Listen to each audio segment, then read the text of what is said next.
Merci de nous regarder à travers le monde. Merci de nous suivre ici. Nous sommes dans la ville de Colosi, chef de la province du Lualaba. Bienvenue dans cette émission à cœur ouvert, présentée par Timothée Prince Odia.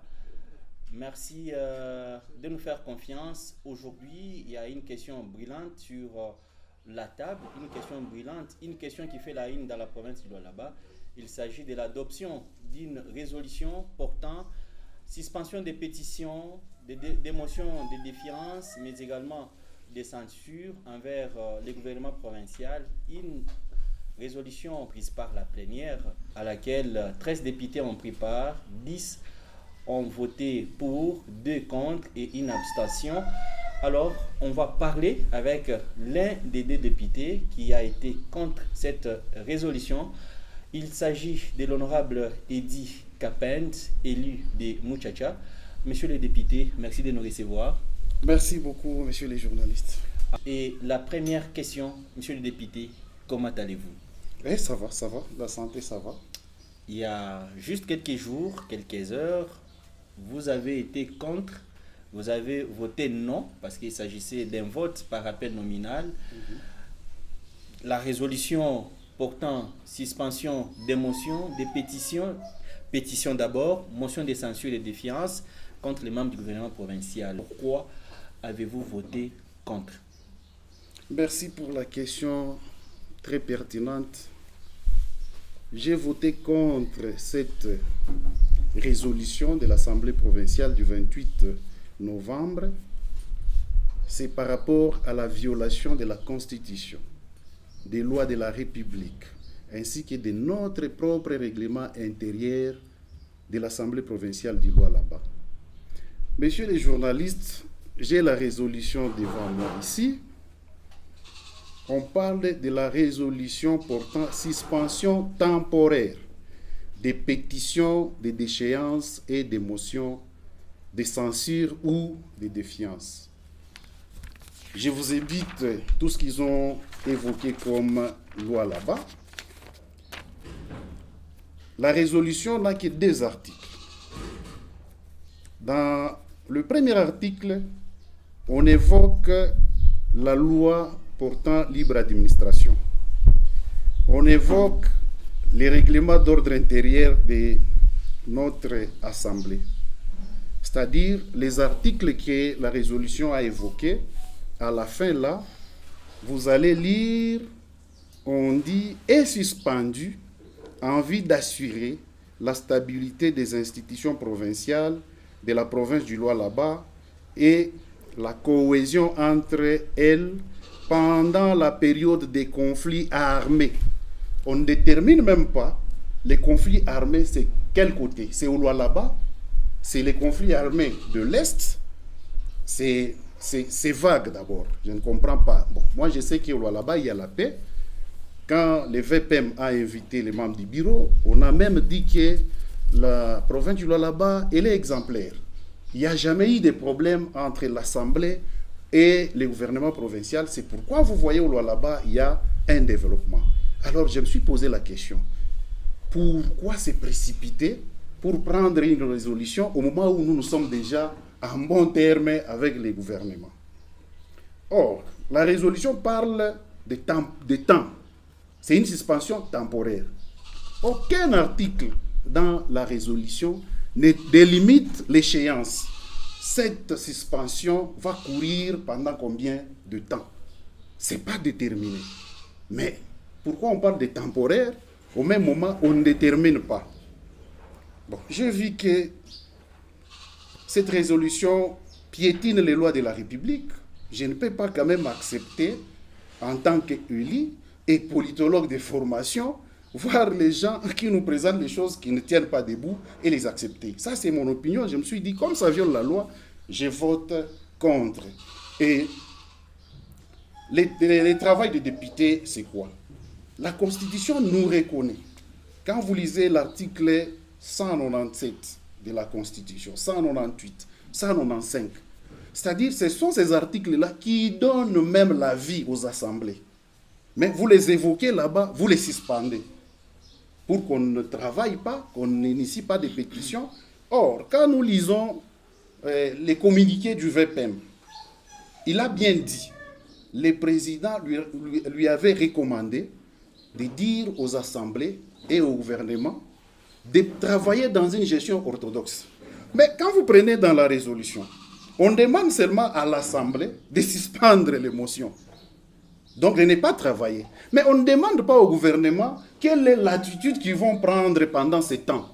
Mais s'il y a un ministre qui détourne, les gouverneurs ne travaillent pas bien, mais la résolution devait nous dire qu'est-ce que nous pouvons faire aussi comme travail dans les cas d'espèce.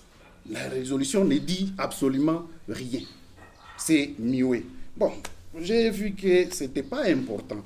Et cette résolution même quand vous prenez l'article 67 de notre règlement, on nous parle de 2/3 des députés. Quand il s'agit de votes, il faut 2/3 des députés. Mais 2/3 des 24, c'est combien? Mais nous, on n'était que 13. Quand vous prenez 2/3 des 24, on devait être 16 députés là-bas. Mais sur les 13, 10 ont voté oui, et 2 ont voté non, et 1 a voté abstention.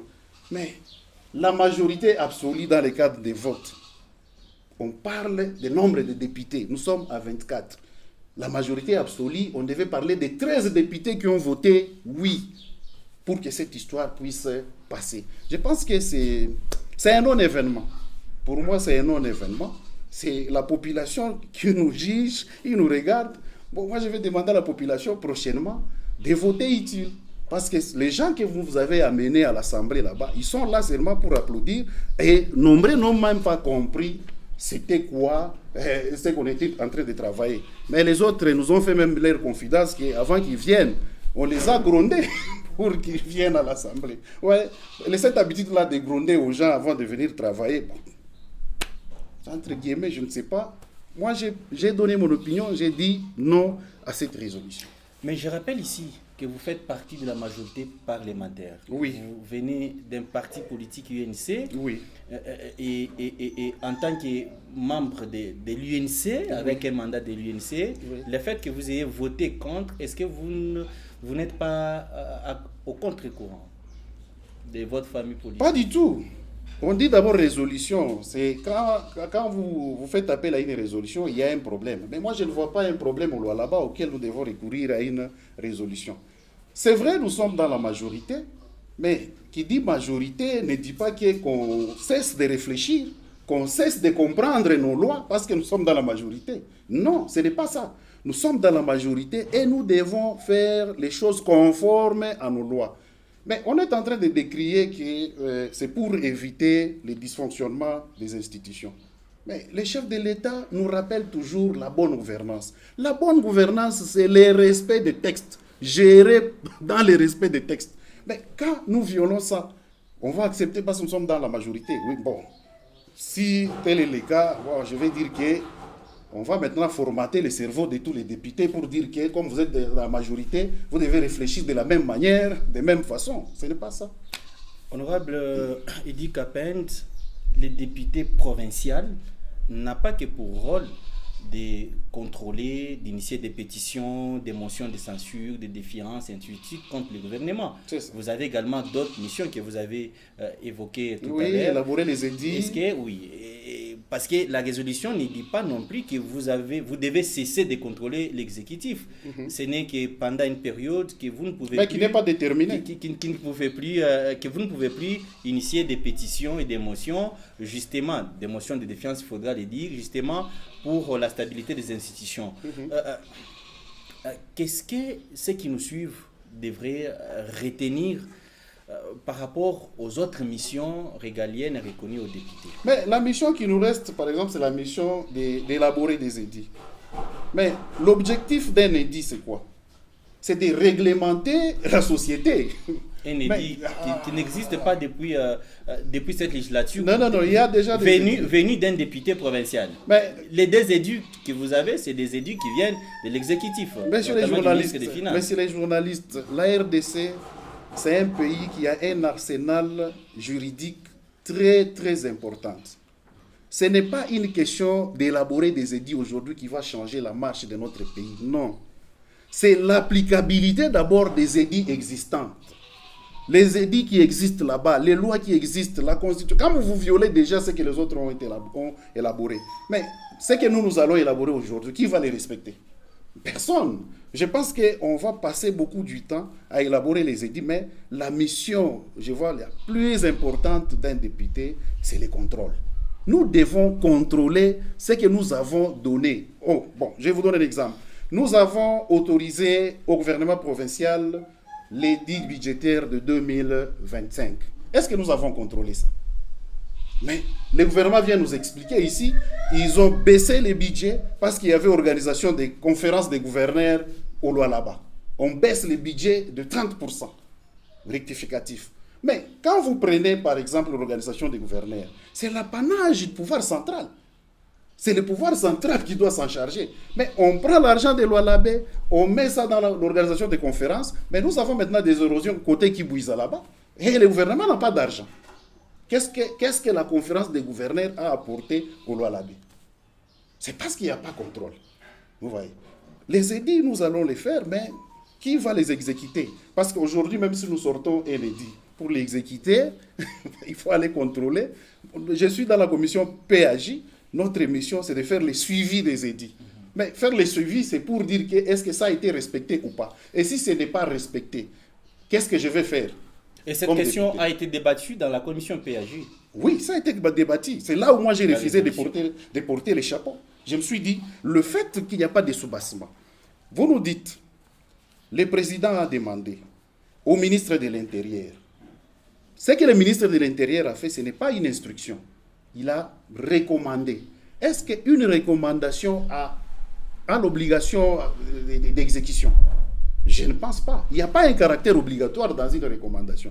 Pourquoi le ministre national n'a pas pris une résolution qui peut demander à toutes les assemblées provinciales de la RDC de prendre cette résolution? Il a vu qu'en prenant cela, c'est la violation de la Constitution. Parce que nulle part dans la Constitution où on dit les assemblées provinciales sont sous tutelle du ministère de l'Intérieur. Nulle part. Non, le ministre de l'Intérieur n'est pas notre chef. Dans le cadre de la stabilité des institutions, oui. Mais dans le cadre politique, je ne pense pas que nous avons des comptes à rendre au ministère de l'Intérieur. Mais la résolution stipule également que c'est plutôt la haute autorité du pays. Donc il s'agit du chef de l'État et les ministres de l'Intérieur n'étaient qu'un tremplin, n'étaient qu'un pont. La Constitution a déjà déterminé le président de la République, quand il veut donner instruction, il y a un acte qu'il prend, c'est l'ordonnance présidentielle. Vous ne pouvez pas me dire qu'il y a une ordonnance du président demandant au ministre de nous demander, nous, de faire ce que nous avons fait. Non, il n'y en a pas. Le président a recommandé. C'est-à-dire, c'est une question qui devait se passer dans notre famille politique, entre nous. Pas ne pas les mettre dans le cadre des institutions. C'est là où nous avons péché. Il y a eu également l'absence remarquable de beaucoup de députés lors de l'adoption de cette résolution. Qu'est-ce qui peut justifier cette absence selon vous? 13 sur les 24, ça moi, tient je pense que les députés doivent s'assumer. Hein.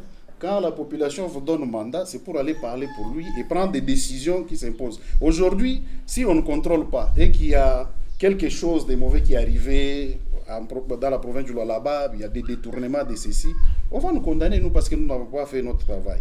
Les députés doivent s'assumer. Bon, je ne sais pas, je ne gère pas les agendas de chaque député. Je ne sais pas pourquoi ils se sont absentés. C'est à la population de leur poser la question, pourquoi ils se sont absentés. Et prochainement, choisissez les députés qui seront là, permanents, pour assister aux plénières, pour prendre en charge vos déshydratants. Le règlement d'ordre intérieur de l'Assemblée provinciale du Lualaba stipule qu'il faut donner les documents, résolutions et tout ce qui va avec 48 heures avant la tenue de la plénière. Est-ce que cette disposition a été respectée? Je vous dis, ça n'a pas été respecté. Nous avons même fait des remarques au bureau de l'Assemblée.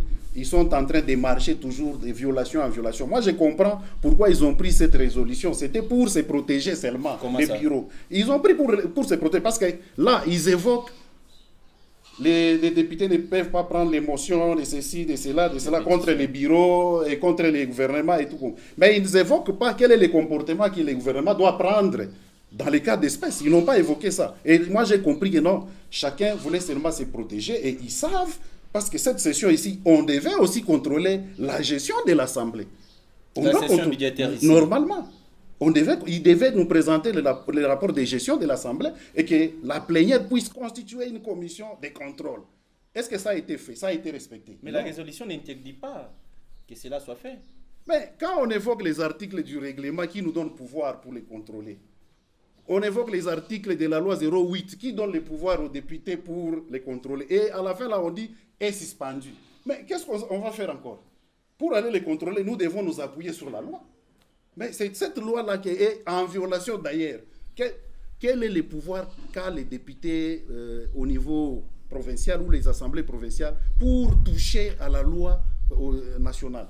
Parce que la loi 08, c'est une loi nationale. Ce n'est pas un édit provincial où on peut nous-mêmes changer comme on veut. Non. Non, ce n'est pas ça. Moi, je pense que nous avons violé, que les bureaux se ressaisissent.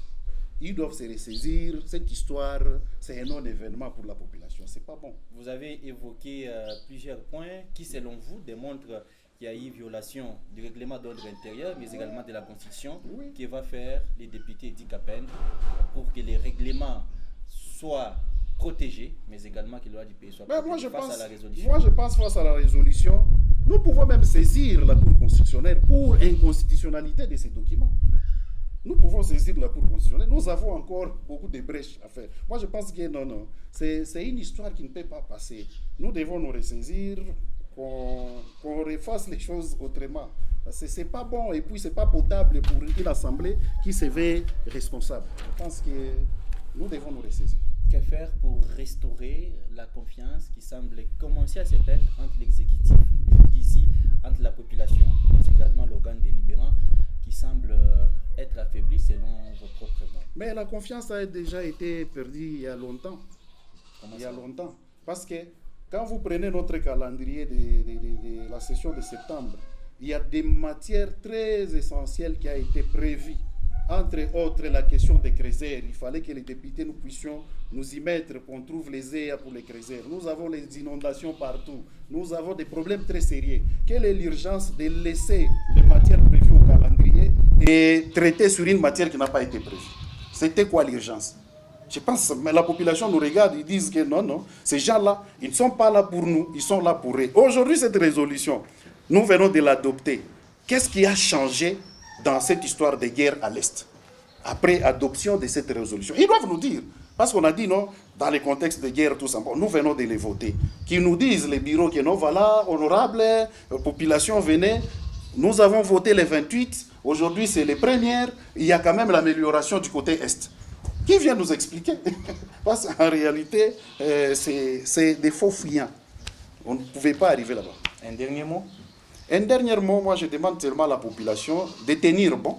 La Constitution leur donne aussi les pouvoirs. S'ils ne le savent pas, ils doivent lire l'article 27 de la Constitution qui demande aussi à la population d'initier des pétitions. Ils peuvent initier une pétition pour que cette histoire soit suspendue.